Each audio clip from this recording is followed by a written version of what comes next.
আমাদের এখানে আমরা যারা নিয়মিত আসি, আলহামদুলিল্লাহ আমি দেখে অনুভব করি যে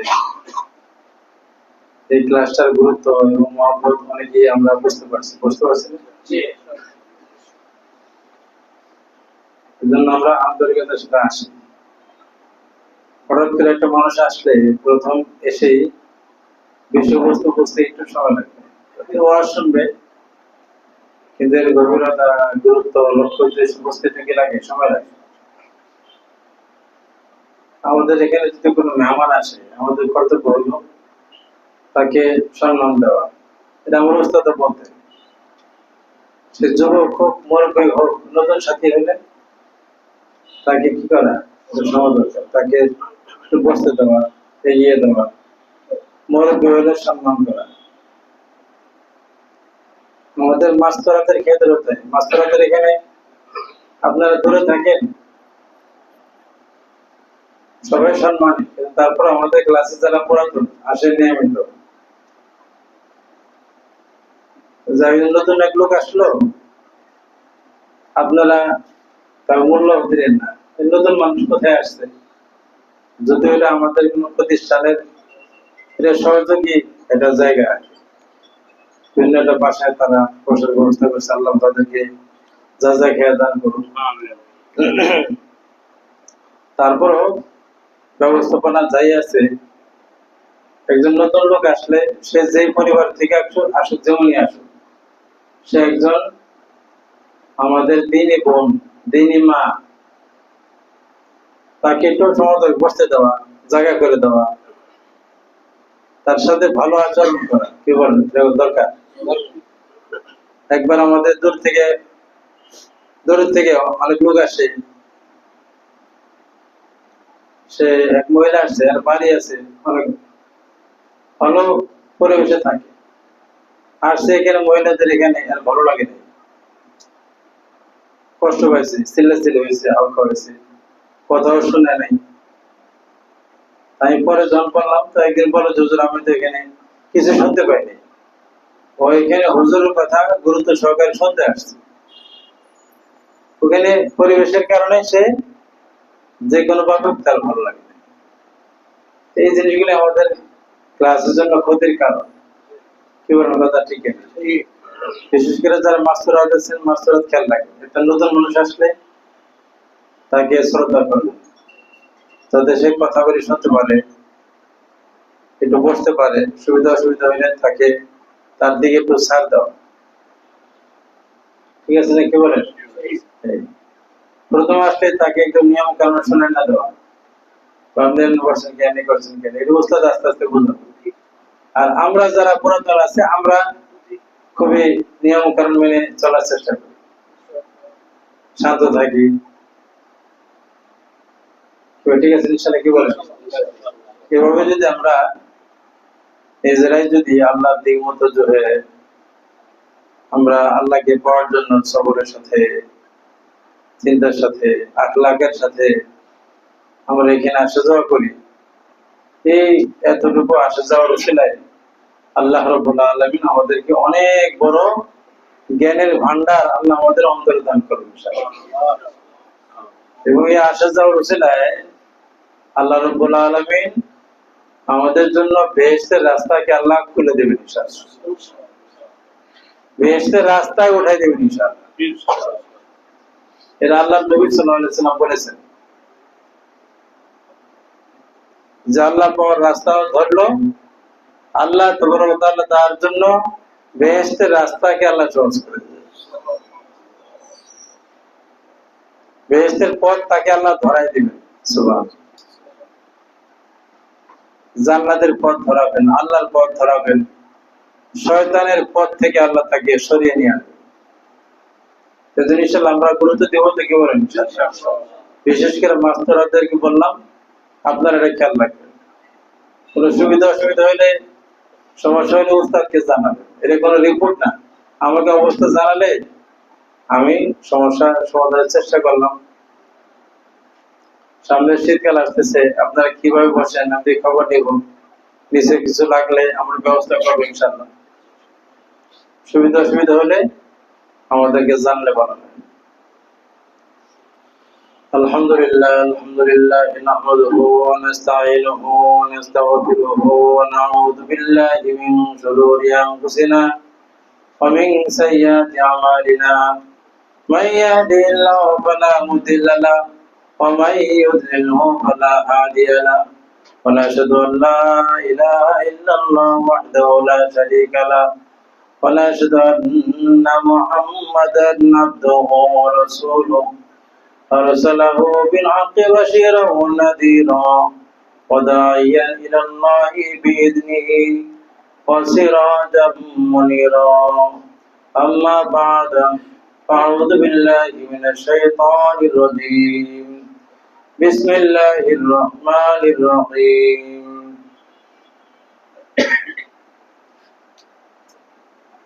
يوم لا ينفع مال ولا بنون إلا من أتى الله بقلب سليم وقال تعالى اهدنا الصراط المستقيم صراط الذين أنعمت عليهم غير المغضوب عليهم ولا الضالين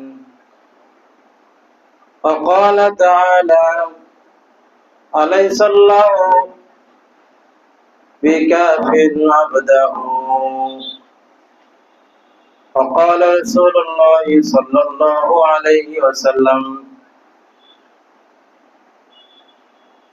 بادروا بالأعمال قبل أن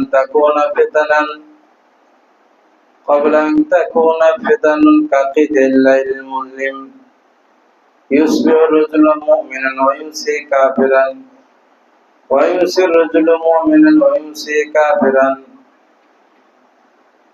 أو كما قال عليه الصلاة والسلام اللهم صل على محمد وعلى آل محمد كما صليت على إبراهيم وعلى آل إبراهيم إنك حميد مجيد اللهم بارك على محمد وعلى آل محمد كما باركت على إبراهيم وعلى آل إبراهيم إنك حميد مجيد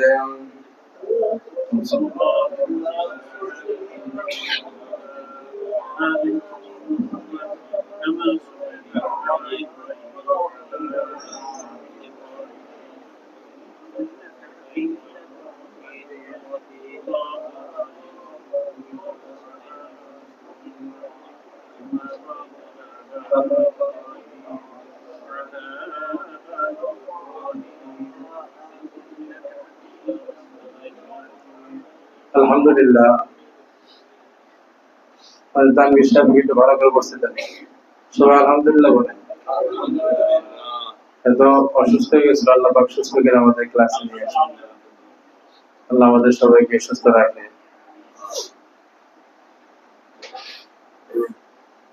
আমাদের শফিক সাহেব যে রুহুল আমিন সাহেবের বাবা মারা গেছে গত পরশুদিন বোধহয় দোয়া চাইছে আমরা দোয়া করবো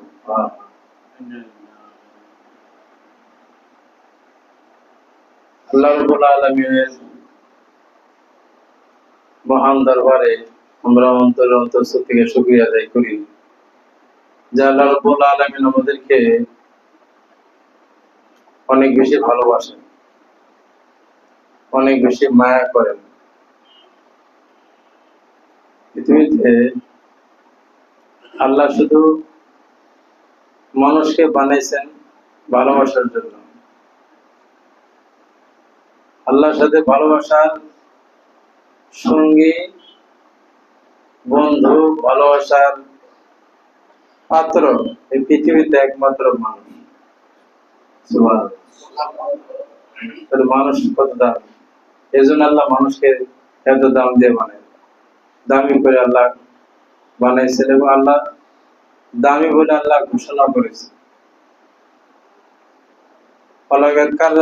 আদম আমি আদম সন্তানকে সম্মান দিলাম সম্মান দিয়েছি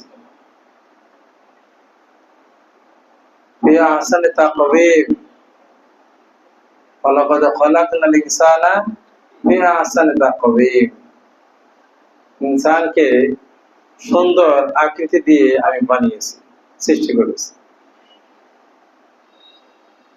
এগুলি এক একটা আয়াতে এক একটা বিষয়কে চিন্তা করা দরকার।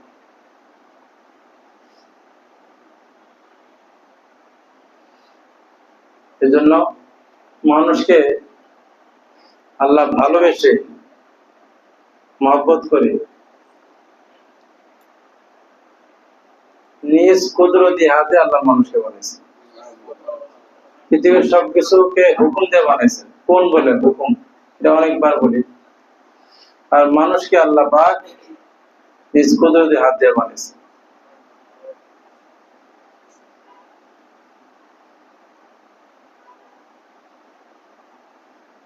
কেউ যদি কোনো কিছুকে মহব্বত করে, তাহলে নিজে কি করে, এটাকে নিজে গাইড করে, নিজে দাঁড়িয়ে থেকে সে কাজটা করে, নিজে হাত দিয়ে করে। কি বলেন, ঠিক না? আল্লাহ পাক মানুষকে ভালোবাসেন, এটা বোঝানোর জন্য আল্লাহ নিজ খুদ হাত দিয়ে মানুষকে বানিয়েছে। তাহলে মানুষ কত দাম? আমরা সবাই মানুষ নাকি? মানুষ নাকি বলেন? সবাই তো মানুষ, সবাই আমরা আদম সন্তান। পৃথিবীতে কোনো মানুষই অবহেলিত নয়, মূল্যহীন নয়, প্রত্যেক মানুষের দাম।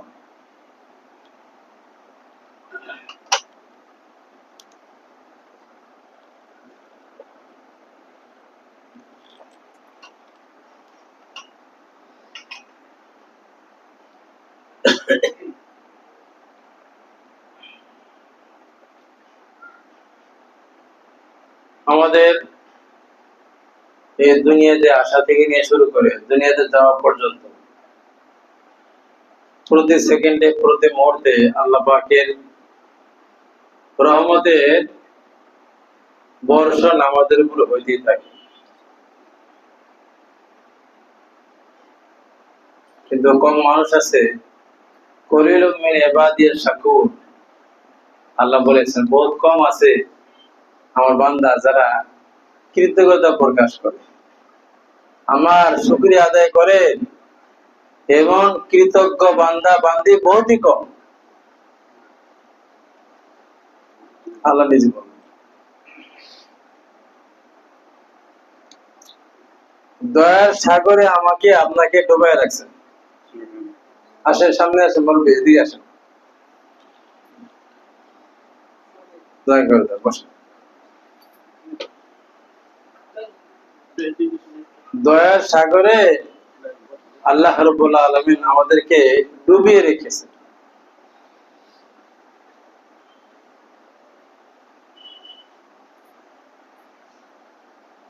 আবার দুনিয়ার জীবনে আমাদের মাঝে মুসিবত আসে, সুখ আর দুঃখ, এই দুইটার সমন্বয় হলো দুনিয়ার জীবন। শুধু সুখ এটা দুনিয়া নয়, এটা জান্নাত। শুধু দুঃখ, শুধু দুঃখ কষ্ট, এটা জাহান্নাম, এটা পরকালে। আর দুনিয়ার জীবন দুইটার সমন্বয়, সুখ থাকবে দুঃখ থাকবে। কি বলার কথা, ঠিক না? যারা সুখ, শুধু সুখ, শুধু সুখ খোঁজে, তাহলে দুনিয়াকে আর জান্নাত বানাইতে চায়, কখনো সম্ভব না। কবি বলেছেন, বেশতাজা ক্যা জারে নবাশত, কসেরা বা কসে কারে নবাশত। বান্দা নাম মধ্যে ফরিদুল আত্মার রহমতুল্লাহ আলাইহি বলেছেন, বেহেশত ওই জায়গা, এমন জায়গা যেখানে কোনো দুঃখ নাই, কষ্ট নেই, কারোর সাথে কারো কোনো দ্বন্দ্ব নেই। তাহলে সুখ দুঃখ দুইটা যেখানে থাকবে, এর নাম হলো দুনিয়া।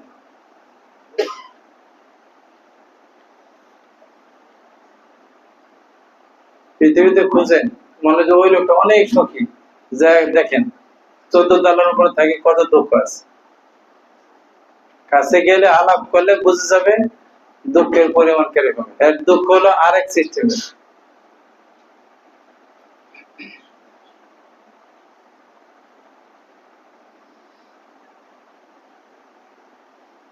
কথা বোঝা যাচ্ছে না? পৃথিবীতে কোনো মানুষ খুঁজে পাওয়া যাবে না যে শুধু সে সুখী আছে।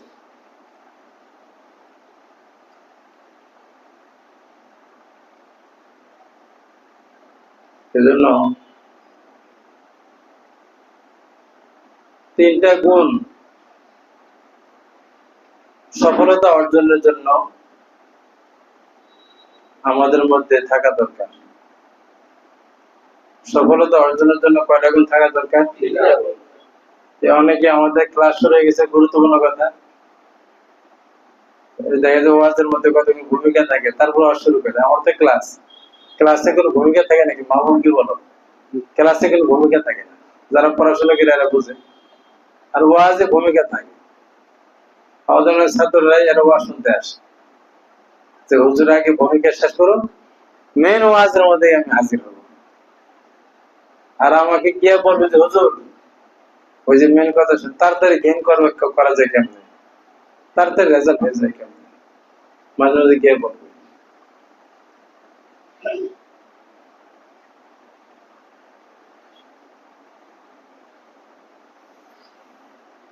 তাহলে সফল, এই যে একটা কথা বললাম, একটা কথা বললাম, সফল হওয়ার জন্য কয়টা গুণ দরকার? তিনটা গুণ। এক নম্বর হলো আল্লাহ পাকের নিয়ামত যখন ভালো অবস্থা থাকে, নিয়ামতের কৃতজ্ঞ হওয়া, নিয়ামতের শুকরিয়া আদায় করা। সুস্থ রাখছে, এর নিয়ামত, শুকরিয়া আদায় করা। কি শুকরিয়া এটা বলবো। দুই নম্বর হলো মুসিবত আসলে সবর করা। আর তিন নম্বর গুনাহ হয়ে গেলে, গুনাহ করার পরে, গুনাহ হয়ে যাওয়ার পরে ক্ষমা প্রার্থনাকারী হওয়া, ক্ষমাকারী হওয়া। তাহলে কৃতজ্ঞতা আদায়কারী হওয়া, দুই নম্বর মুসিবতে ধৈর্য ধারণকারী হওয়া, আর তিন নম্বর কি গুনাহ হলে গুনাহের উপরে লজ্জিত হয়ে ক্ষমাকারী হওয়া। এই তিনটা গুণ সফলতা অর্জনের আলামত, দুনিয়া এবং পরকালে। দুনিয়া এবং পরকালে সফলতা অর্জন করার মাধ্যম। এক নম্বর, যখন ভালো অবস্থা থাকে, নিয়ামত দেয় আল্লাহ পাক, অনুগ্রহ আছে, খুব শুকরিয়া দেয়, শুকরিয়ার মধ্যে থাকে। শুকরিয়া আদায় আবার তিন রকমের। শুকরিয়া আদায় কয়ভাবে করতে হবে? তিন ভাবে করতে হবে। এই যে আজকে একটা পরামর্শ দিতে হবে, এই পরামর্শ মানলে, এই পরামর্শ দিয়ে আপনি সব সমাধান করতে পারবেন। এই আজকে এক ওয়াসি যথেষ্ট সমাধানের জন্য, এদের অর্জন করতে সময় লাগবে অনেকদিন।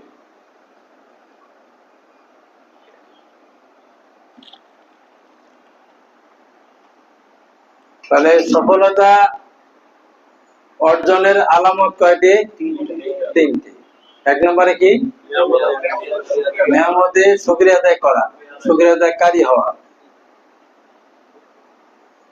আর মুসিবতে ধৈর্য ধারণকারী হওয়া।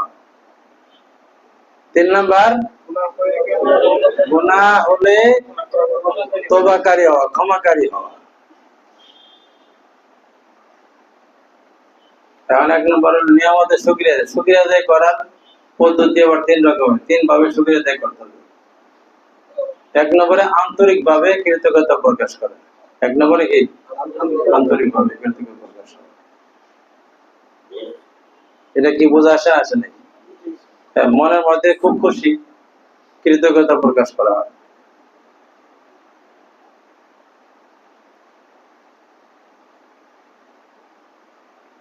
দুই নম্বর হলো মুখেও শুকরিয়া আদায় করা, আল্লাহ পাকের প্রশংসা করা, আলহামদুলিল্লাহ আলহামদুলিল্লাহ বলা। এই যে আমরা ভালো খাবার খাই, কবার আলহামদুলিল্লাহ বলছি? দুপুরে খাইছি, কবার আলহামদুলিল্লাহ, তাই না? তো অনেক বেশি বলা দরকার। আল্লাহ সাথে দেখবেন আল্লাহ খাইতে গিয়ে কতবার আলহামদুলিল্লাহ বলে। আমরা তো একবার বিসমিল্লাহ বলে, মোসাদ বললো যে করতে লোকমাইতে বিসমিল্লাহ বলা দরকার, লোকমা শুরু করলাম।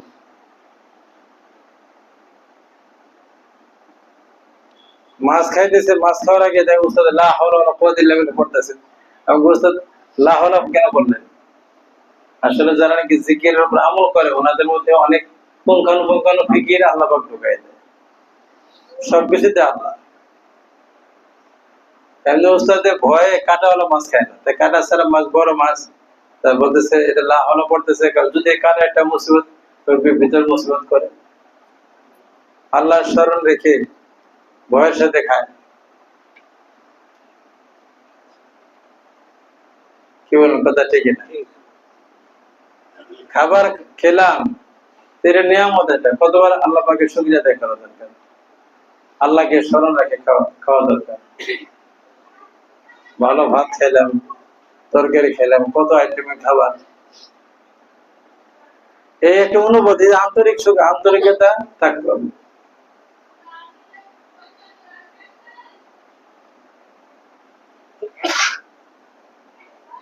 যা আল্লাহ পাক ব্যবস্থা করে, আলহামদুলিল্লাহ। তাহলে অন্তর দিয়ে শুকরিয়া আদায় করা এক নম্বর। 2 নম্বর কি? মুখেও শুকরিয়া আদায় করা। আর 3 নম্বর হলো ওই নিয়ামতকে আল্লাহর সন্তুষ্টি অনুযায়ী ব্যবহার করা। ওই নিয়ামতকে আল্লাহর সন্তুষ্টি অনুযায়ী ব্যবহার করা। এই কথাগুলি ব্যাপক, প্রত্যেক ক্ষেত্রে এই কথাগুলি প্রযোজ্য। আমার এই জীবন একটা নিয়ামত, জীবন একটা কি নিয়ামত। মরলে বুঝবে যে জীবন নিয়ামত। মরণের পরে আল্লাহ আল্লাহ শুরু হয়ে গেছে, কেমন পর্যন্ত আল্লাহ বললে কোন লাভ নেই, আল্লাহ ছাড়া কোনো কাম নেই, কারণ ওখানে আল্লাহ ছাড়া কেউ নাই। আল্লাহ রাখলে কোন লাভ নেই, সব নাই, কোনো ফায়দা নেই।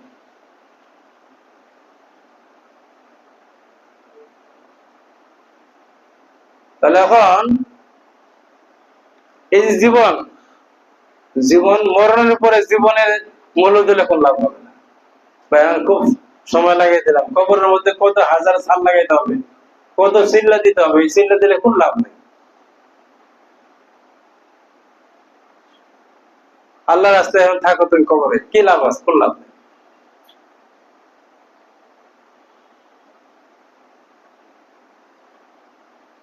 এজন্য এই জীবনটার কদর করা। হায়াতাকা কবলা মতিকা, এগে তানিম খামসান কাবলা খামসিন। 5টা জিনিসের আগে তুমি গনিমত মনে করো, অনেক মূল্য দাও। গনিমতের মাল যেরকম মানুষ পেলে খুশি হয়, না পেয়ে পাওয়ার কথা ছিল পেয়ে গেছে, ওরকম ভাবে তুমি 5টা জিনিসের আগে মূল্য দাও। হায়াতাকা কবলা মতিকা, মরার আগে জীবন। সেহাতাকা কবলা সুকুমিকা, অসুস্থ হওয়ার আগে সুস্থতাকে মূল্য দেব। তারপরে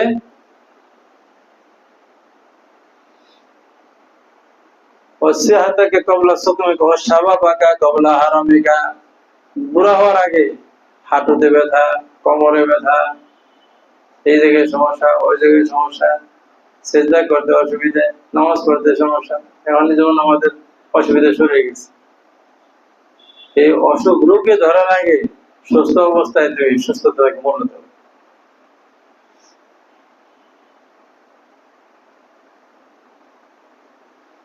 ও ফারাগাকা কবলা সুগুলিকা, তুমি ঝামেলা মুক্ত আছে, একটু সময় দিতে পারো, ক্লাস করতে পারো। দিন দিন ঝামেলা বাড়তে থাকবে, ঝামেলায় পড়ার আগে আগে এই সুযোগটাকে কাজে লাগাও।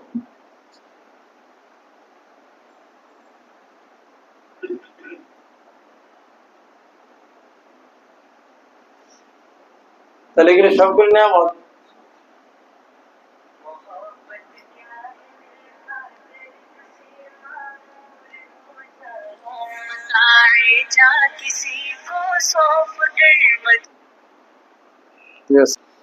আমাদের কতগুলো নিয়ামত আছে, নিয়ামত তেমন খবর নেই। এই জন্য এগুলি বুঝে শুকরিয়া আদায় করা। ঠিক আছে ইনশাআল্লাহ। আর হলো শুকরিয়া দেয় মন থেকে, মুখে, আর কাজ। সবচেয়ে বড় শুকরিয়া হলো ওই নিয়ামতকে তার আল্লাহর সন্তুষ্টি অনুযায়ী ব্যবহার করা। কথা কিন্তু অনেক গুরুত্বপূর্ণ। আল্লাহর সন্তুষ্টি অনুযায়ী কি করা? ব্যবহার করা। প্রত্যেক নিয়ামত, সময় একটা নিয়ামত। সময় একটা নিয়ামত না? সময়কে আমি পাইলাম, এটাকে কাজে লাগাইতে হবে। সময় কি জন্য? সময় জিকিরের জন্য। সময় কি জন্য? আল্লাহকে ডাকার জন্য। সময় কি জন্য? বন্দিগের জন্য। কারণ যে কারোর সাথে আমাদের সময় নেই, জিকিরের সময় নেই। আমি আমাকেও বলতেছি, মুরাকাবা করার সুযোগ হয় না।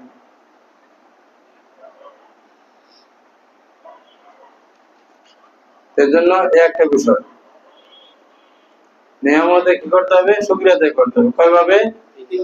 মন থেকে। 2 নাম্বার মুখে। 3 নাম্বার আল্লাহর নিয়ামতকে আল্লাহর সন্তুষ্টি অনুযায়ী ব্যবহার করার মাধ্যমে। আর দ্বিতীয় হলো আরেকটা বিষয়, সফলতার আলামত, সে মুসিবতে কি করা? ধৈর্য ধারণ করা। মুসিবত দুনিয়াতে আসবে, বিভিন্ন ভাবে আসবে। মুসিবতে ধৈর্য ধারণ করবে।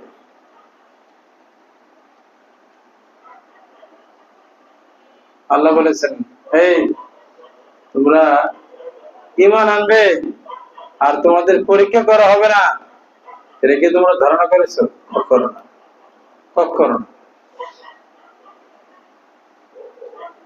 তুমি আমাকে বন্ধু বলবে, কিন্তু তুমি আসলে কি আসল বন্ধু, নকল বন্ধু?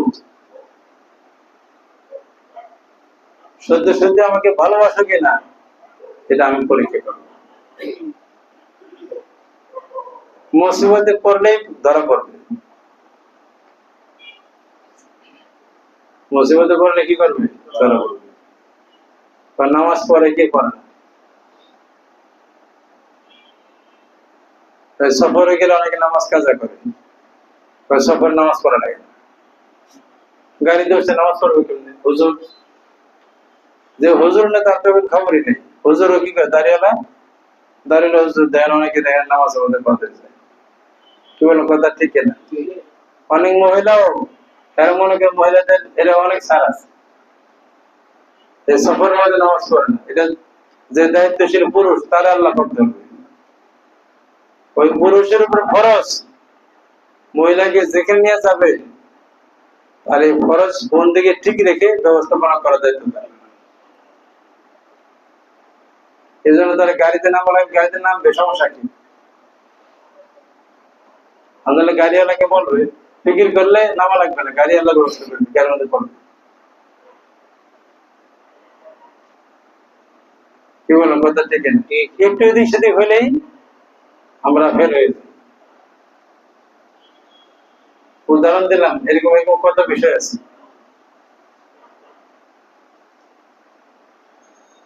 কথা বলেন, কথা ঠিক না? সেদিন আমি অনেক বুঝুন, কিন্তু উনি মানুষ, কিন্তু দেখা যায় ওই যে একটু অবস্থার পরিবর্তন হলে আমাদের ওই আমলের বিধান বা আল্লাহ পাকের যে হুকুম, সেটা আমার থেকে ছুটে যায়। ওয়াস্তাকিম, আমল করতে হবে, আবার আমলের মধ্যে জমতে হবে। ওটা হলো আমল। আমল করলে আমল হয় না, আমল করতে করতে একটা আমল তৈরি হয়।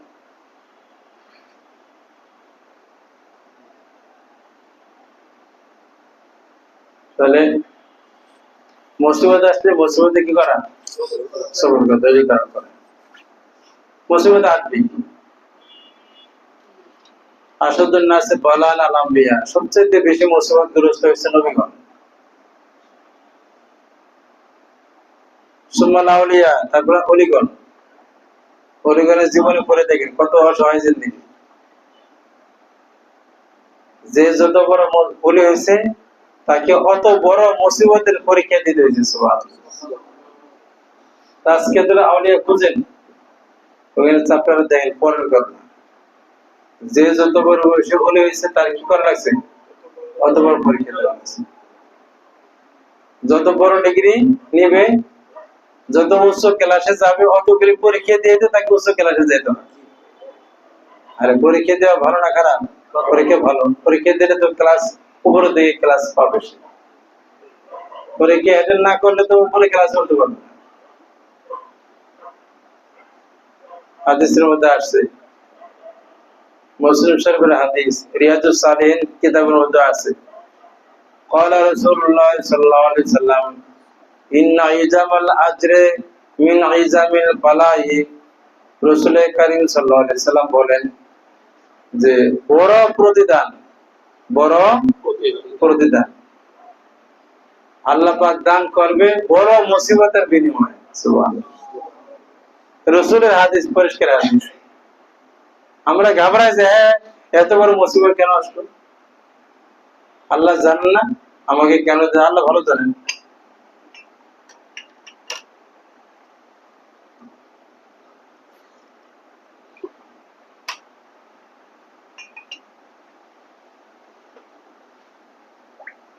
তাহলে বড় প্রতিদান কিসের মাধ্যমে হবে, বড় মুসিবতের মাধ্যমে হবে।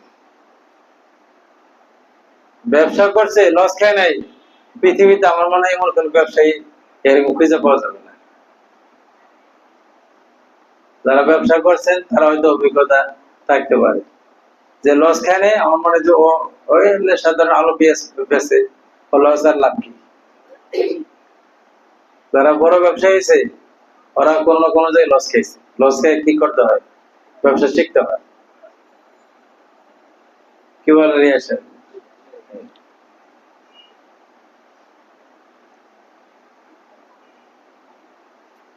এই জন্য হাদিস পরিষ্কার। এগুলি কথা না জানার কারণে আমাদের অনেক সময় কি হয়ে যায়, ইমান নড়বড় হয়ে যায়। একটু এদিক সেদিক হলে আমাদের মনের মধ্যে ভিন্ন এক প্রশ্ন চলে আসে, বিভিন্ন কথাবার্তা বলি, এটা ইমান নষ্ট করে, ইমান দুর্বল করে। ওই যে পরীক্ষা ফেল করি, পরীক্ষা দেওয়া হয় কিন্তু ইমানের জন্য, ইমানের পরীক্ষা হয়।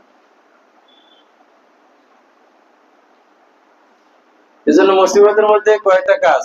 এক নম্বর হলো মুসিবতে অটল থাকা, আল্লাহর বিধানের উপরে কি থাকা, অটল থাকা। আল্লাহ মুসিবত দিচ্ছেন, বাস এর মধ্যে মন্তব্য নেই, রাজি হয়ে যাও। ঠিক আছে, আল্লাহর মুসিবত আমার মন্তব্য নেই। আমি লস খাইছি, ঠিক আছে, আল্লাহ দিছে লস। আমার রোগ হয়েছে, মুসিবত আসছে, ঠিক আছে আলহামদুলিল্লাহ। কিন্তু মানা কষ্ট, পেরেশান হয়েছে। আল্লাহ ফয়সালা দিছে, আল্লাহর ফয়সালার সাথে একমত পোষণ করা। কথা বলেন না কেন? তো ঘটনা শুনছেন আপনারা, ওয়াজও শুনছেন। এক লোক মুসা আলাইহিস সালাম আল্লাহর কাছে যাচ্ছেন তুর পাহাড়ে আল্লাহর সাথে কথা বলার জন্য, ওহী আনার জন্য। এক উম্মতের সাথে সাক্ষাৎ। মুসা আলাইহিস সালামকে উনি বললেন, হুজুর আপনি তো আল্লাহর কাছে যান, আমার একটা বিষয় জানার ছিল, আমার পক্ষ থেকে আল্লাহকে বিষয়টা জিজ্ঞাসা করিয়েন, আমাকে উত্তর জানায়। কি বিষয়? বলে যে আমরা আল্লাহকে সন্তুষ্ট করার জন্য ইবাদত করি, আমল করি, জিকির আজকার করি। উদ্দেশ্য হলো আল্লাহ যেন আমাদের উপর রাজি হয়ে যায়, আমার উপর রাজি হয়ে যায়। আল্লাহ আমার উপর রাজি হইলো কি হইলো না এটা আমি বুঝবো কেমনে, এটা আল্লাহকে জিজ্ঞাসা করবেন। কি বলবেন? কোথায় গুরুত্বপূর্ণ। মুসা আলাইহিস সালাম বলছেন ঠিক আছে, জিজ্ঞাসা করবো। মুসা আলাইহিস সালাম আল্লাহর সাথে কথাবার্তা বলছেন। প্রয়োজনীয় কাজ কথাবার্তা শেষ করে এবার আল্লাহ তাআলার কাছে মুসা আলাইহিস সালাম ওই উম্মতের ওই কথা প্রশ্ন করলেন। আল্লাহ এক উম্মত জিজ্ঞাসা করছে যে আপনাকে রাজি করার জন্য ইবাদত বন্দেগী করে, কিন্তু আপনি যে রাজি এটা বুঝবো কেমন? আল্লাহ তাআলা উত্তর দিয়েছেন, শোনো মুসা, আমার বান্দা বান্দিরা যদি আমার উপর রাজি থাকে, সর্ব অবস্থায় সুখে দুঃখে রাজি থাকে, তাহলে আমি ওই বান্দার উপর রাজি হয়ে যাই। এজন্য ইমানের একটা অধ্যায় আছে, একটা শাখা আছে ইমানের, রেদা বিল কদা। বলেন কি শব্দ? রেদা বিল কদা। কদা মানে ফয়সালা। কদা মানে কি? কাজী। কদা থেকে কাজী, ফয়সালাকারী। কদা মানে ফয়সালা। কার ফয়সালা? আল্লাহর ফয়সালা। আল্লাহ। রেজা মানে রাজি হওয়া, রাজি থাকা। আল্লাহ তাআলার পক্ষ থেকে আমার ব্যাপারে যখন যে ফয়সালা, এই ফয়সালার উপর রাজি থাকা, এটা একটা ঈমানের বিষয়। যেমন আজকে আল্লাহ ফয়সালা করছেন আমার জন্য জ্বরের ফয়সালা করতে রাজি থাকা। আজকে আমার জন্য ফয়সালা করছেন মাথা ব্যথাতে রাজি থাকা। আপত্তি না করা। কি না করা? আপত্তি না করা। এক বুজুর্গ, এটা তো আজকে তো আলোর মধ্যে আছে, এমনি পীর জুলফিকার নকশবন্দি লাগছেন। এক বুজুর্গ মাথার মধ্যে পট্টি বেঁধে রাবিয়া বসরিয়া রহমতুল্লাহ আলাইহির কাছে গিয়েছে। এখানে বলতেছে আমার খুব মাথা ব্যথা, খুবই সমস্যা, অনেক কষ্টে আছে 3 দিন যাবত। রাবিয়া বসরিয়া রহমতুল্লাহ তাকে বললেন, মানুষ জানে তুমি আল্লাহর অনেক বুজুর্গ লোক, তুমি কেমন বুজুর্গ? আল্লাহ সারা বছর তোমাকে ভালো রাখছে, 3 দিন মাথা ব্যথা দিছে, আর তুমি বুজুর্গ হয়ে আল্লাহর বিরুদ্ধে শেখায়ত শুরু করে দিছো। আর কথা বুঝেন না? আমরা এরকম করি কি করি না? বলি কি বলি না? ভালোটা কিন্তু বলি না যে আলহামদুলিল্লাহ আমি এই 6 মাস ভালো আছিলাম, আলহামদুলিল্লাহ 6 মাস ভালো আছিলাম, কারো কাছে বলি না। আরে কথা বলো না কেন? আমার কাছে এরা অনেক রোগীরা আসে, খালি মুসিবত গুলি বলবে, ভালোটা বলবে না। এই ভালোটা তার জিজ্ঞাসা করে জানতে হয়। এর মানুষ আমাদের অবস্থায় রেখে।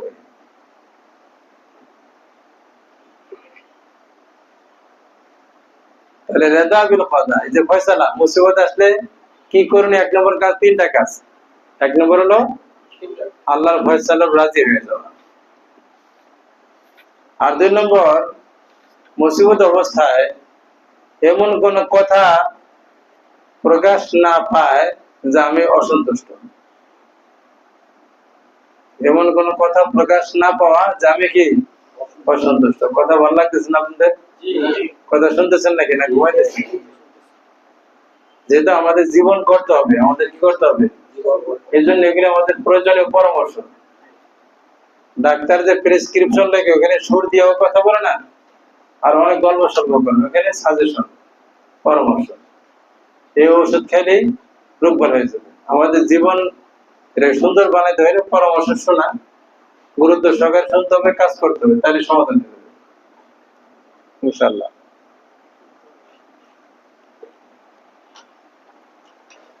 তাহলে মুসিবত আসলে কয় কাজ? 3 কাজ। 1 নম্বরে আল্লাহর ফয়সালার উপরে কি করা? রাজি থাকা। 2 নম্বর হলো মুখ দিয়ে এমন কোন কথা প্রকাশ না পায় যে আমি অসন্তুষ্ট, আল্লাহর ফয়সালায় অসন্তুষ্ট।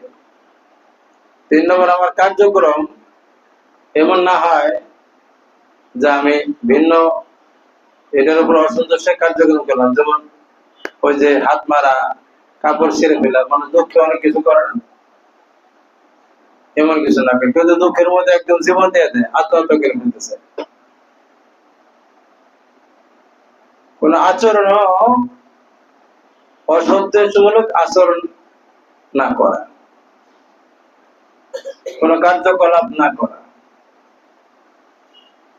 এই মুসিবতের মধ্যে রাজি থাকা।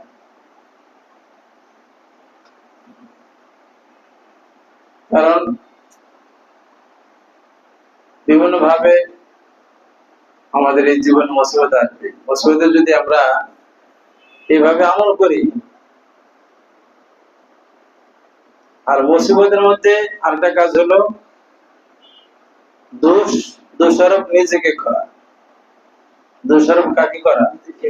নিজের নফসকে করা, যে আমার সমস্যার কারণে আল্লাহর পক্ষ থেকে মুসিবত আসছে। অনেকে দেখা যায় বলে যে আমার এই দুঃখ কেন আসলো, এত বড় মুসিবত কেন আসলো, আমি কি পাপ করছিলাম? নাউজুবিল্লাহ মিন যালিক। মুসিবত আসার জন্য বড় পাপ করার দরকার নেই। আপনি যে বিসমিল্লাহ বলে ঘরে ঢোকেন নাই, এই পাপের জন্য বহুত মুসিবত দিতে পারে। আপনি আল্লাহুম্মা ইন্নী আউযু বিকা মিনাল খুবুসি ওয়াল খাবায়েস, অধিকাংশ রোগ শোক, অধিকাংশ রোগ এই বিসমিল্লাহ, কি বলে, বাইতুল খালা মানে বাথরুমে ঢোকার দোয়া না পড়ার কারণে আমাদের জীবনে অধিকাংশ মুসিবত রোগ শোক হয়ে থাকে। প্রত্যেকটা বাথরুমে ইবলিস শয়তান এর সদস্য বসে থাকে, প্রত্যেকটা বাথরুম। আপনি যত মোজাইক করে বাথরুম বানান, এখানে জিন শয়তান বসে রয়েছে। এমনকি পাইপ দিয়ে আসলে পাইপ দিয়ে জিন ভিতরে যায়। আপনি যতই দোয়া করেন সূক্ষ্মভাবে এখানে যায়।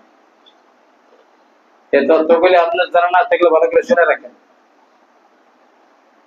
ওখানে পুরুষ জিন, পুরুষ শয়তান, মহিলা শয়তানের অফিস হলো বাথরুম। এটা যতই উন্নত কথা বুঝে আসছে না শুনে, হ্যাঁ, বিভিন্ন ভাবে ওই বাথরুম ওখানে থাকে।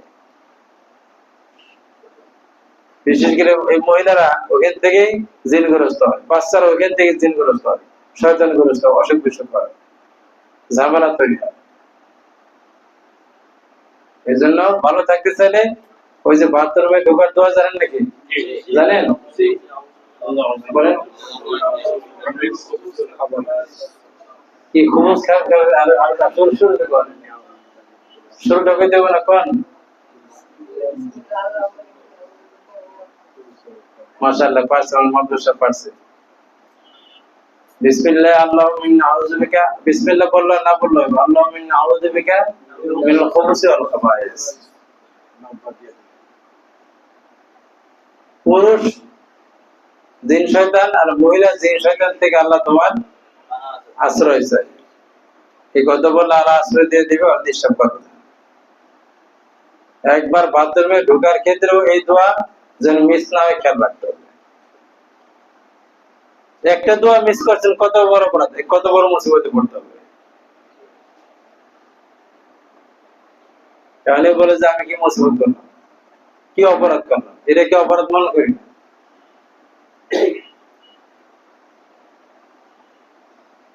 এই যে আল্লাহর হুকুম না মানা, নবীর তরিকা না মানা, এটাই তো বড় অপরাধ।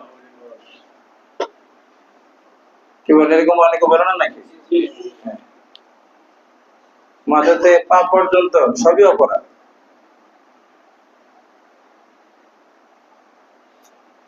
যে অপরাধ খুঁজে পায় না, ও ইবলিস শয়তান ডাইরেক্ট করে ধরছে, ইবলিস শয়তান ডাইরেক্ট সদস্য হয়ে গেছে। যার অপরাধ নাই সে হলো শয়তান। শয়তানের সদস্য না হয়ে কোন মানুষ, কোন মুসলমান, কোন আল্লাহওয়ালা আমার অপরাধ নাই, আমার কি অপরাধ, এমন কথা কেউ বলতে পারে না। এটা ইবলিসে বলতে পারে। যাই হোক, তাহলে কি করতে হবে আমাদের? এই মুসিবতের মধ্যে নিসবত, মুসিবতের সম্পর্ক কার দিকে করতে হবে? নিজের দিকে করতে হবে, যে আমার ভুলের কারণে আমার মধ্যে মুসিবত আসছে। ভুল খুঁজতে হবে।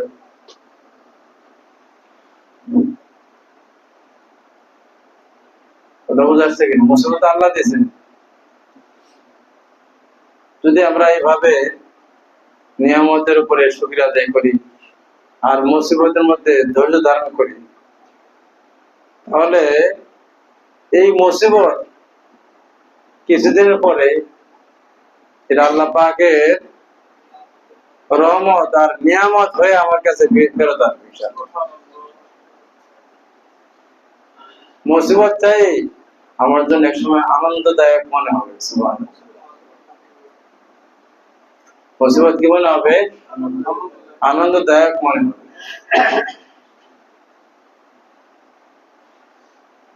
মুসিবত কি মনে হবে? আনন্দদায়ক মনে হবে। কিছুদিন পরে আল্লাহ পাক খুশি হয়ে এমন অবস্থা আল্লাহ পরিবর্তন করে দিবে, তখন আমি শুধু দিল থেকে শুকরিয়া আদায় করি, আল্লাহ ওই মুসিবতটা আমার জন্য কতই না ভালো হয়েছিল। আল্লাহ পাক সুখের দুয়ার খুলে দেয় মুসিবতের মাধ্যমে। কিন্তু কখন? যদি মুসিবত আসার পরে একটা মানুষ আল্লাহকে ধরে রাখে। কি করে রাখে? আল্লাহকে ধরে রাখে।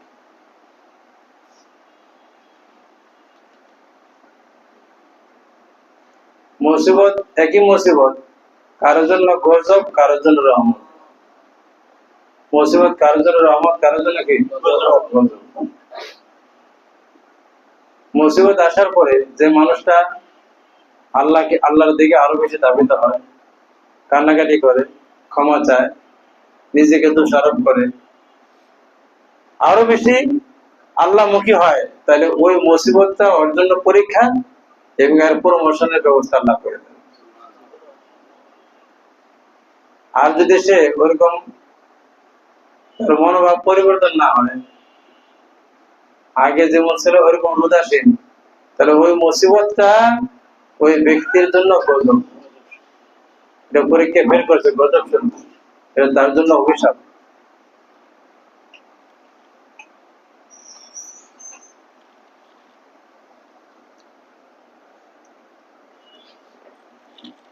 মানুষের মধ্যে যখন মুসিবত আসে, দুর্দশা আসে, ইবলিস শয়তান তখন তাকে বিভিন্ন রকমের কুমন্ত্রণা দিতে থাকে। এই জন্য মুসিবত অবস্থায় সতর্ক থাকা।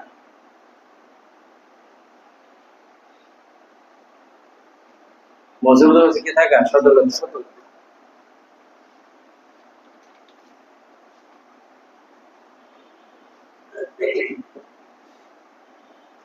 সুখ আর দুঃখ উভয় অবস্থায় আল্লাহর উপরে মজবুত থাকে।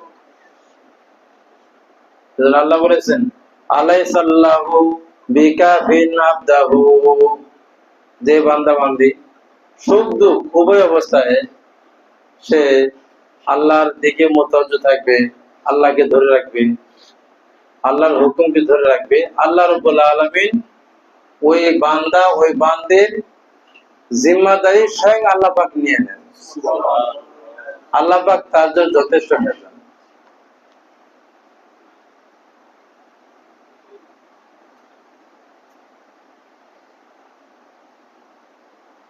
আর মানুষের জীবনের সময়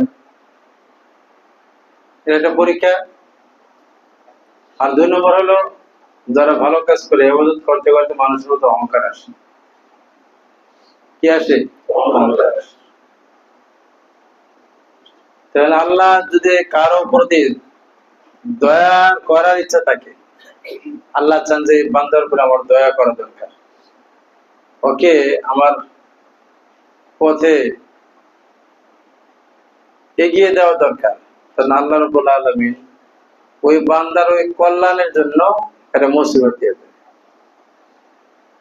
ব্যবসা লস খেয়ে গেল, এক ব্যবসা লস খেলে মনে করেন অনেক টাকা লস খেলো, 2-4 বছর কাটতে হবে, 2-4 বছর, 1 বছর না, 2-4 বছর কাটতে হবে, মানে এক যুগ কাটতে হয় এক মুসিবত, ব্যবসা লস খেলে। হয় না এরকম নাকি? কত মানুষ লস খায়? কারো রোগ দিয়ে মুসিবত দেয়। মুসিবতের ধরনের কোনো শেষ নেই। যার জন্য যেটা উপযুক্ত আল্লাহ পাক ওই মুসিবত দেয়, যে ওই মুসিবত যেন কাঁদে। আগে একটা ভাবসাব ছিল, আমি তো বুজুর্গ লোক, আমি এমন মুসিবত দিয়ে দিছে, এখানে আর প্রেস্টিজ নাই, আর শুধু কান্নার কান্না, কান্নার কান্না, কান্নার কান্না, কাঁদতে কাঁদতে আর ভাবসাব শেষ। স্বাভাবিক অবস্থায় ও জীবনও এতগুলি কাঁদতো না। কি বলেন, এরকম হয় না নাকি?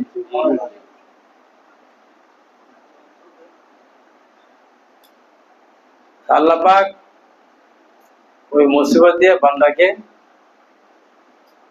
তার যে লক্ষ্য আল্লাহ, সেই লক্ষ্যে তাকে পৌঁছায় দেয়।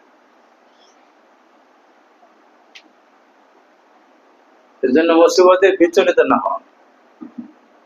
হাদিসের মধ্যে আসছে, আল্লাহ পাক কোনো বান্দাকে, কোনো বান্দিকে মুসিবত দিয়ে উদ্দেশ্য এটা থাকে না তাকে ধ্বংস করে দিবে। ধ্বংস করে দেওয়ার উদ্দেশ্য থাকে। আল্লাহ কখনো মুসিবত যত বড়ই হোক মুসিবত দিয়ে ধ্বংস হবে না। আল্লাহ মুসিবত দেন বান্দাকে আল্লাহর পথে সংশোধন করার জন্য।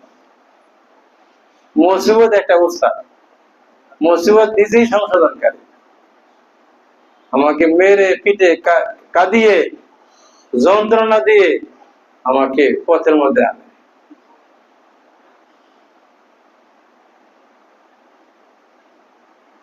দুইটা কথা পেলাম না। আর 3 নম্বর হলো অপরাধ হয়ে গেলে সাথে সাথে ক্ষমা প্রার্থনাকারী হওয়া। অপরাধ হয় শয়তানের ধোঁকায়, বিভিন্ন ভাবে হয়।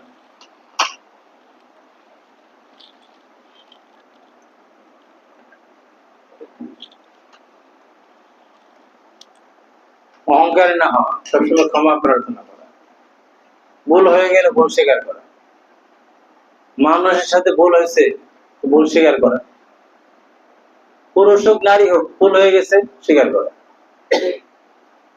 স্বামী স্ত্রীর দ্বন্দ্ব লাগছে, এটা কথা ভুল হইতেই পারে, তার নিজে ভুলটাকে বুঝাই দিলে মেনে নেওয়া। ভুল বুঝাই দেওয়ার পরে না মানা, এটা অহংকারী। অহংকার এর সংজ্ঞা কি? সংজ্ঞা হলো বতরুল হককে। অহংকারের সঙ্গে বতরুল হককে, হককে না মানা, এটা একটা অহংকার। নিজেকে বড় মনে করা, এটা অহংকারের তো শাব্দিক অর্থ। আরেকটা হলো যে সত্যকে, হককে, সঠিক বিষয়টাকে যে কোনো ব্যাপারে বলার পরেও বোঝার পরেও না মানা, তাহলে বোঝা গেল সে অহংকার। যে কোনো ব্যাপারে। এই জন্য আমরা শব্দ ভিত্তে যে কোনো ব্যক্তি যদি আমাকে ভুল ধরায় দেয়, গরম না হয় যাবে, কি না গরম না হওয়া। যদি আমাকে ভুল ধরে দেওয়ার পরে গরম হয়ে যায়, তাহলে এটা আমার মধ্যে অহংকার আছে। আর এখানে খেয়াল রাখতে হবে, একজনের ভুল ধরাই দিতে গেলেও আদব আছে, আদব মতো ধরাইতে হবে। দাওয়াত দিতে চাইলে দাওয়াতের নিয়ম মতো দিতে হবে। দাওয়াত কি করতে হবে? নিয়ম মতো দিতে হবে।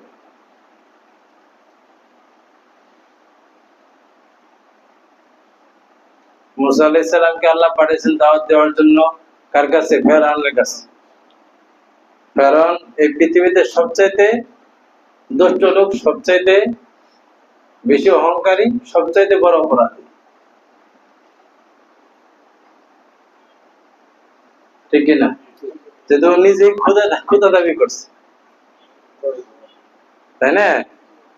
এই এত বড় অপরাধী লোক, তার কাছে মুসা আলাইহিস সালামকে আল্লাহ দাওয়াত দিতে পাঠিয়েছে।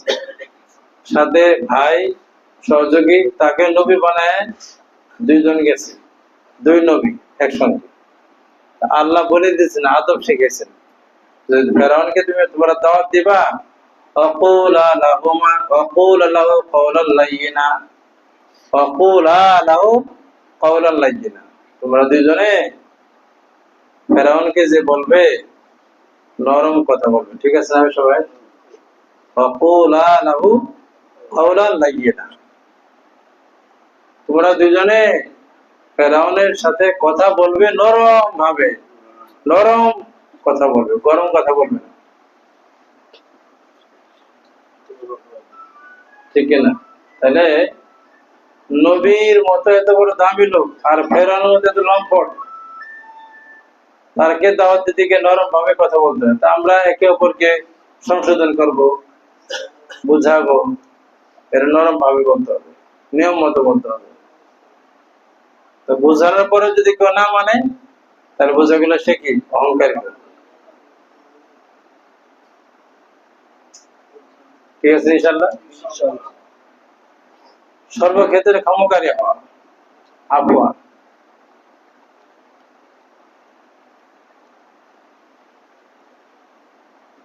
যারা এইভাবে চলবে, আল্লাহর সন্তুষ্টিকে সামনে নিয়ে চলবে, সুখে দুঃখে দিনের উপর মজবুত থাকবে, আল্লাহ রাব্বুল আলামিন ওই সমস্ত বান্দাদেরকে আল্লাহ পাক শয়তানের ধোঁকার থেকে আল্লাহ হেফাজত করবে।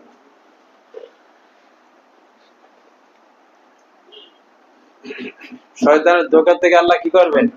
হেফাজত করবেন। যারা নিয়ামতে শুকরিয়া আদায় করবে আর মুসিবতে ধৈর্য ধারণ করবে আর সর্বাবস্থায় ক্ষমাকারী হবে, গুনাহ করার পর ক্ষমাকারী হবে, আল্লাহ পাক শয়তানের ধোঁকা থেকে তাদেরকে হেফাজত করবে।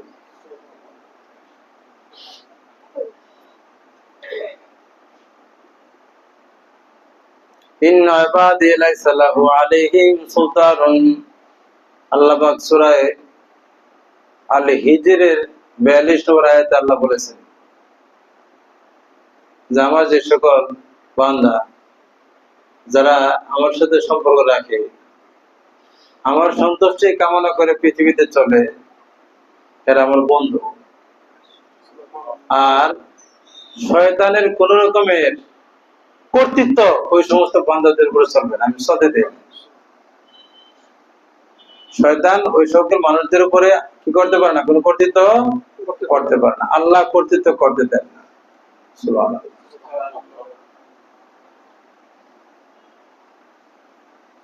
তাহলে আমরা চাই কিনা শয়তানের কর্তৃত্ব মুক্ত হইতে? কারণ এই পৃথিবীতে যতটা আদম সন্তান আছে, প্রত্যেকটা আদম সন্তানের জানের শত্রু হলো ইবলিস শয়তান। কারণ আদমের জন্য ইবলিস এত বড় মাকাম, এত বড় মর্যাদা, সে আজাজিল ছিল, ফেরেশতাদের সাইয়্যিদুল মালায়েকা, ফেরেশতাদের সর্দার ছিল। আদমের সাথে বেয়াদবি করে ধ্বংস হয়েছে, সে মলউন হয়েছে, অভিশপ্ত হয়েছে, চির জাহান্নামী হয়েছে। কিন্তু হেদায়েতের পথে না এসে ও শত্রুতার পথ বেছে নিয়েছে। আল্লাহর সাথে ওয়াদা করছে, লা উগবিয়ান্নাহুম আজমাইন, সমস্ত আদম সন্তান সবগুলিকে আমি পথভ্রষ্ট করে দেব।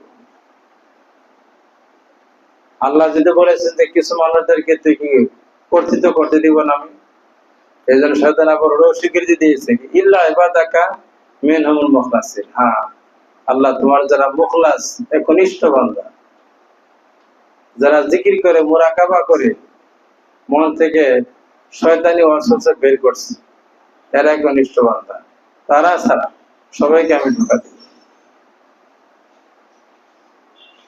তাফসীরের কিতাবে লাগছে শয়তান ধোঁকা দেয় মানুষকে, মানুষকে বোঝায় ইন্না শাইতান আওয়াদাহু ওয়া উমান্নিহি। শয়তান বলে যে আমি মানুষকে কি করি, ওয়াদা দিই। ইন্না শাইতানি ইয়াইদুকুমুল ফাকরা ওয়া ইয়ামুরুকুম বিল ফাহশাই, আসল আয়াতের মধ্যে শয়তান তোমাদেরকে বিভিন্ন রকম ভয়ভীতি দেখায়, ওয়াদা দেয়, এই নামাজ পড়া যাবে না, ব্যবসায়ী লোক নামাজ পড়তে গেলে আমাদের ব্যবসায় অসুবিধা হবে, ক্লাস করতে গেলে ব্যবসা কাস্টমার ছুটে যাবে, ক্লাস করতে যাবে না, অসুবিধা হবে। যত দিনই কাজের মধ্যে শয়তান ভালো ভালো পরামর্শ দেয়, শয়তানি ফল ভোগায়। কি বলবো, কথা ঠিক না? শয়তানি বিভিন্ন রকমের ওয়াদা দেয়, ভয় দেখায় মানুষকে আল্লাহর পথ থেকে বিরত রাখার জন্য।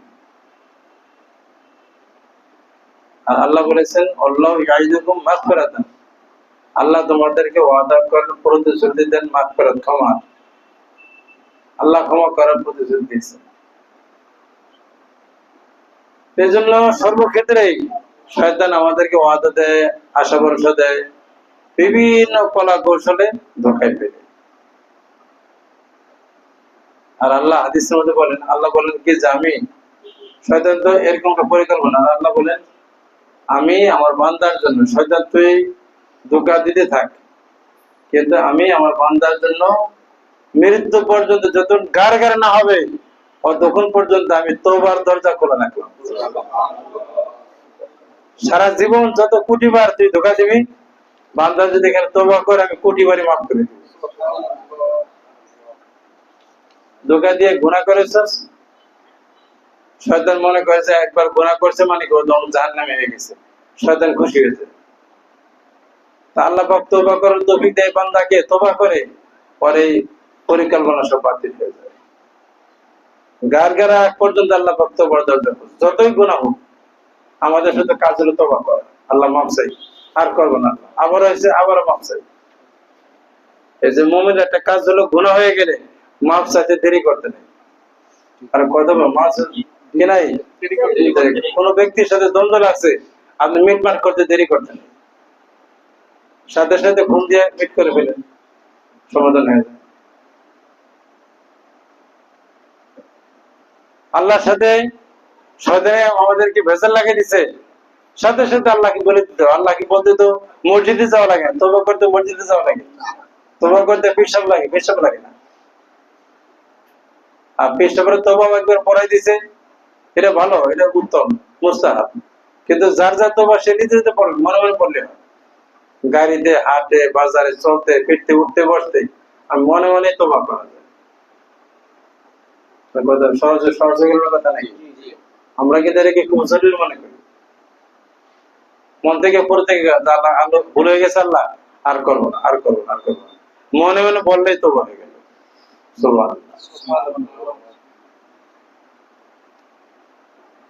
আল্লাহ তওবার দরজা করছে। আল্লাহ বলেন যে আমি বান্দা আমার কাছে চাইবে লাউজিব, আমি তার সাড়া দিব, যা চাইবে দিয়ে দেব। আমার কাছে ভিক্ষা চাবে, আমি তাকে দান করব। সুবহানাল্লাহ।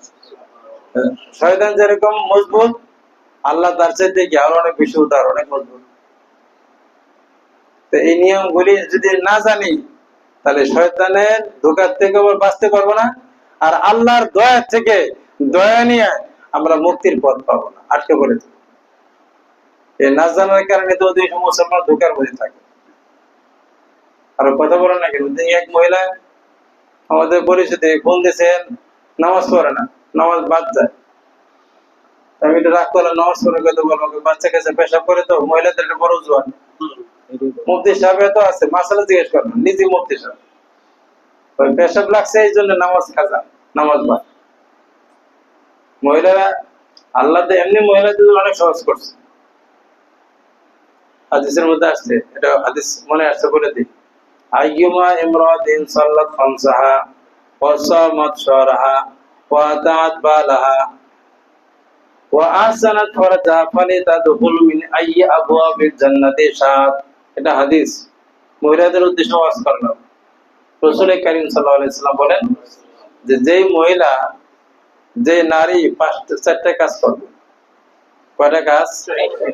বেহেশতের 8টি দরজা তার জন্য আল্লাহ তাআলা খুলে দেবে, যে দরজার ইচ্ছা ওই দরজা দিয়ে সে বেহেশতে প্রবেশ করবে। এক নম্বর, সময় মতো নামাজ পড়বে 5 ওয়াক্ত। কঠিন না সহজ? সহজ। কিন্তু কঠিন আছে, সাংসারিক ভেজালের মধ্যে টাইম মতো নামাজ পড়তে হবে। আর 2 নম্বর হলো রমজানের আসলে রোজা রাখবে, রমজানের রোজা পালন করবে। 3 নম্বর আহসানাত ওয়া আতাত বালাহা, স্বামীর আনুগত্য করবে। এই মহিলা এই 2 নম্বর নামাজের মধ্যে তো গাফলতি অনেকের আছে, তারপর নামাজ পড়ে, আর রোজার মধ্যে তো এরা আছে ঠিক, কিন্তু যে স্বামীর আনুগত্য আর 3 নম্বর 4 নম্বর পর্দা করে, এই দুইটার মধ্যে খুবই সমস্যা।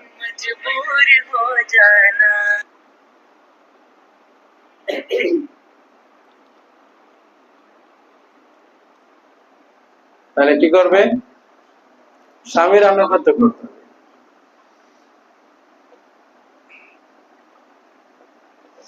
এগুলো বাস্তব অনেক শোনা হয়, আমল করা দরকার। স্বামী যেন স্ত্রীর উপর রাজি থাকে।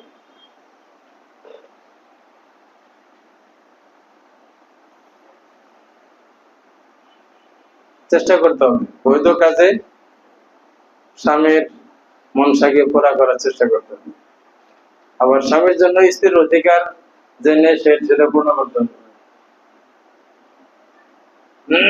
আর 4 নম্বর হলো পর্দা করতে হবে। পর্দা করা ফরজ, নামাজ যেরকম ফরজ, পর্দা করা ফরজ। ওই 14 জন ছাড়া আর কোন পুরুষের সাথে খালাতো ভাই, মামাতো ভাই, দোলা ভাই, তারপর দেবর, এগুলি কারোর সাথে ভাসুর, কারোর সাথে দেখা দেওয়া যায় নেই। এইসব এক প্লেটের মধ্যে পুরুষ, মহিলা, নারী সবগুলি থাকে। কে বলছে এরকম এক পাত্রে খাওয়া আর বেপরদার মধ্যে জিন্দগি যাপন করা, যা যাবর জিন্দগি? এটা ইসলাম সমর্থন করে না। আস্তে আস্তে ইসলামিক কালচার আমাদের মধ্যে আনতে হবে, পর্দাবর্তীর পরিবেশ কায়েম করতে হবে। প্রত্যেক রুমের মধ্যে একটা বাথরুম দিয়ে আলাদা, চুলা আলাদা দিয়ে সব করে দেন, আলাদা আলাদা ফ্ল্যাট থাকবে, সমস্যা কি? এজন্য আস্তে আস্তে বুঝতে হবে, ইসলাম মানতে হবে। এই 4টা কাজ যারা করবে, যে সমস্ত নারীরা, নামাজ, রমজান রোজা, স্বামীর আনুগত্য আর পর্দা, এই 4টা কাজ যদি নারীরা করে, সংক্ষেপ ক্লাস, সংক্ষেপ কর্মসূচি, আল্লাহ পাক বেহেশতের 8টি দরজা তাদের জন্য খুলে দেবে। যে গেটে ইচ্ছা ওই গেটে বেহেশতে প্রবেশ করে। এটা করতে আসলাম আমাদের কথা, অন্যদিকে চলে গেছে। আমার মূল কথায় গেছিলাম, শয়তানের ধোঁকা, শয়তানের ধোঁকার থেকে বাঁচতে হবে। আর আল্লাহ পাক যেহেতু দয়াশীল, এটা আমাদের জানতে হবে। ওই যে বললাম যে মহিলাদের অনেক সময় দেখা যায় ধোঁকা দেয়, যে শয়তান যে পেশাব রাখছে, নামাজ পড়ে। এগুলি মাসালা জানতে, পুঙ্খানুপুঙ্খ জানতে হবে, না জেনে আপনি ওস্তাদ হয়ে না। মুফতি সাহেব থাকলেও অনেক মুফতি সাহেব মাসালা পরে বলুন, আমি মাসালা আগে বলি, দেন কেমন হয়। আমাদের সামনে মানুষ মাসালা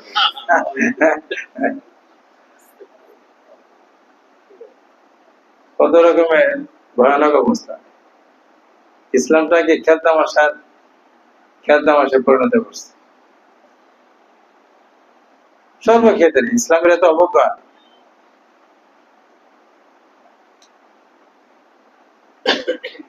এজন্য এগুলো মাসালা আছে। পেশাব নাপাক, এটা ঠিক আছে, নামাজ আরো ফরজ, নামাজ বাদ দিয়ে কাপড় থাকলে কাপড় পাল্টে নামাজ পড়তে হবে। এক জায়গায় পেশাব লাগলে ওই জায়গাটা একটু পরিষ্কার করলে হয়, ধুয়ে দিলেই হয়েছে। এটা ওরা মনে করে এত বেশি পবিত্র, এরা করা লাগবে মনে করে। এই জন্য না, সারা শরীর দিতে হবে, সারা শরীর সম্ভব না বারবার গোসল করা, তা নামাজও পড়া দরকার। নামাজ পড়তে হবে। কাপড় যদি আপনার না থাকে, 10 বার পেশাব করতে বাচ্চায়, 10 সেট কাপড় নেই, অত বেশি অসুখ হয়ে গেছে, ধুইলেও সমস্যা। আপনি ভালো করে তাদের মুছেন, মুছতে মুছতে একদম পানি গড়ায় পড়ে, তারপর নামাজ পড়েন। তারপর অসুবিধা, পেশাব নেই, কাপড়ও নাই, কোনো পানিও নাই, তাহলে পেশাব নিয়ে হলে নামাজ পড়তে হবে। এটাও কি তবে মাসালা আছে। একটা মানুষের মনে করেন যে অর্ধেক কাপড়ই পেশাবে ডুবে গেছে, অর্ধেক লুঙ্গি অর্ধেকটাই পেশাবে ডুবে গেছে, পেশাব ভিজে গেছে পুরাটা, আর কোনো কাপড়ও নাই। ওই লুঙ্গি নিয়ে নামাজ পড়বে, ওই লুঙ্গি নিয়ে পড়তে হবে। পুরোনো কাপড়টাই পেশাবে ভিজে গেছে,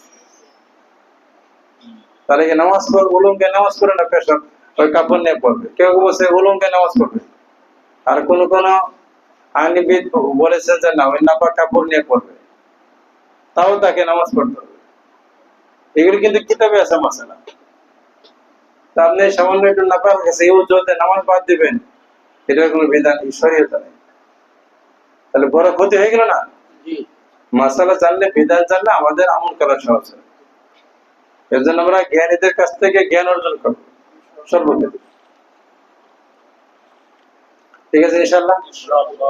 আজকে যে কিছু কথা বলা হলো, এই 3টা বিষয় আমরা খেয়াল রাখবো।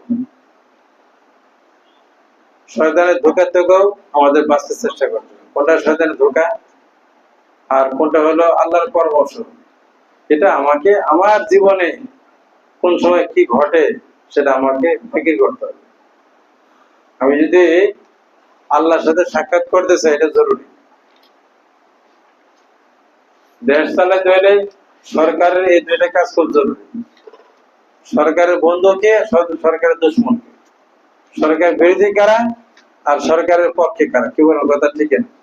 বর্তমান সরকার সেগুলো করতেছে না, সামনে ভোট হবে, এখন অফিসারদেরকে পাল্টাইতেছে, বিভিন্ন জায়গায় দিবে। সহযোগী কারা আর অসহযোগী কারা চিহ্নিত করতেছে কি করতেছে না? এই জন্য আমার শত্রুর পরামর্শ কোনটা, শয়তানে কি পরামর্শ সাপ্লাই দেয় আর আল্লাহর পক্ষ থেকে কি পরামর্শ, এটা আমাকে চিন্তা করতে। কারণ আমরা বুকে যে আমি সাধারণ মানুষ, আমি তো কি চিনবো? আমি সাধারণ, আপনি সাধারণ বলবো কি? আপনার এই দোকান এর দোকান, এর বড় দোকান যে আমি সাধারণ, কি বলবো কথা ঠিক আছে? আপনি আলো কিনতে চান, আলো এটা দিয়ে দাও, এটা তো সাধারণ বলেন না, হ্যাঁ ভালো আলো দেখে দেখে পয়সা চলুন। ফল কিনতে চান, যে আমি সাধারণ পাবলিক, আমি কোনো শিক্ষিত লোক না, আমি প্রফেসর না, কাজে তুমি তোমার মতো করে দাও, এত পয়সা ফল আপনি নেবেন না, খুব আপনি বেশি ভালো করে বোঝেন। ইসলামটা ওই পচা ফল, পচা আলো, পচা পেঁয়াজ আপনি যেরকম বাঁচেন বুঝেন, ইসলামটা বুঝতে এর চাইতে বেশি কষ্ট করা লাগবে না। একটু আপনি অল্প একটু কষ্ট করলে সব বুঝতে পারবেন। খারাপ বললাম? একটু চেষ্টা করেন, আল্লাহ পাকের পক্ষ থেকে আল্লাহ পাক একটা জ্ঞান দান করবে, আপনি হক বাতিল বুঝতে পারবেন। সব বুঝি ইসলামের ক্ষেত্রে এসে আমার বোকা হইলাম, আল্লাহ ছাড় দিবে না, কঠিন মান লাগবে। এই জন্য এলেম শিক্ষা করা ফরজ, এলেম শিক্ষা গ্রহণ করা ফরজ। কি বলেন ঠিক না? আল্লাহ তাআলা আমাদের বোঝার এবং আমলের তৌফিক দান করুন। আমিন। দেখি আমরা তেমন তো আমাদের ক্লাস আগে গেছে, আগে আমাদের শেষ হওয়া দরকার। আমাদের নামাজ তেমন পরে 8টা না, চেষ্টা করবো আমাদের আধা ঘন্টা করে 8টা, তো আমরা 8:30 শুরু করছি। আস্তে আস্তে ইনশাআল্লাহ আরো মানে আমরা আগে নিয়ে আসবো ইনশাআল্লাহ। اللهم صل على محمد وعلى ال محمد كما صليت على ابراهيم وعلى ال ابراهيم انك حميد مجيد. اللهم بارك على محمد وعلى ال محمد كما باركت على ابراهيم وعلى ال ابراهيم انك حميد مجيد. আমাদের ওই রুহুল আমিন সাহেব সবাই বাবা করছেন সামনে, দুইজনকে দোয়া চাইছেন। সবিক সব আছেন নাকি? সবিক সব আছেন, আছে নাকি সবিক সব? ঠিক আছে, দোয়া করে আল্লাহ তাআলা ওনার বাবাকে মাফ করে দেয়। আমাদের ক্লাসে মাঝে আসতো, আল্লাহ জান্নাতের ফয়সালা করে দেন। আমাদের ওয়ালাইকুম আসসালাম। আমাদের মোহাম্মদ ভাই আলিয়া অসুস্থ, তারপর তাজুল সাহেবের আলিয়া খুবই অসুস্থ, যারাই অসুস্থ আছেন আমাদের ফ্যামিলিতে আল্লাহ সবাইকে কামেল আজাদ দান করুন। আমাদের কারি সাহেব আসছেন আলহামদুলিল্লাহ, আমাদের তানভীর সাহেব অসুস্থ দুর্বলতা নিয়ে আসছেন, আল্লাহ পাক আরো যারা আছেন সকল রোগীদেরকে দুর্বলদেরকে আল্লাহ পাক এই পূর্ণ শিফায়ে কামেল আজাদ দান করেন। সবাই সবার জন্য দোয়া করবো ইনশাআল্লাহ। আমাদের মাস্টার সাহেব উনিও হাসপাতালে ছিল, আজকে আসছে, 2 নম্বর রোডে থাকে, ডেঙ্গু হয়েছে, এখন একটু ভালো হয়েছে, আজকে আসছে হাসপাতালে, আমাকে জানাইছে। আরো এরকম অনেকে আছেন, সবার জন্য দোয়া করবো ইনশাআল্লাহ। আমার বাবা মা উপরে যাবে 13 তারিখ, এই জন্য তুমি গোলাম মুর্শিদের বাবা মা উপরে যাবে 13 তারিখে। আল্লাহ পাক তাদেরকে মানে মকবুল উমরা হজের আল্লাহ পাক ব্যবস্থা করে দেয়, এখানে সমস্ত আমলগুলিকে আল্লাহ পাক কবুলিয়তের সাথে করার তৌফিক দান করুন। আমাদের সবাইকে আল্লাহ যেন বাইতুল্লাহ জিয়ারত নসিব করে দেয়। اللهم صل على محمد وعلى ال محمد كما صليت على ابراهيم وعلى ال ابراهيم انك حميد مجيد. اللهم بارك على محمد وعلى ال محمد كما باركت على ابراهيم وعلى ال ابراهيم انك حميد مجيد. استغفر الله الذي لا اله الا هو الحي القيوم واتوب اليه ولا حول ولا قوه الا بالله العلي العظيم. তো মনাজাতের আগে আমরা একটু বসে আসেন, একটু জিকির করেন।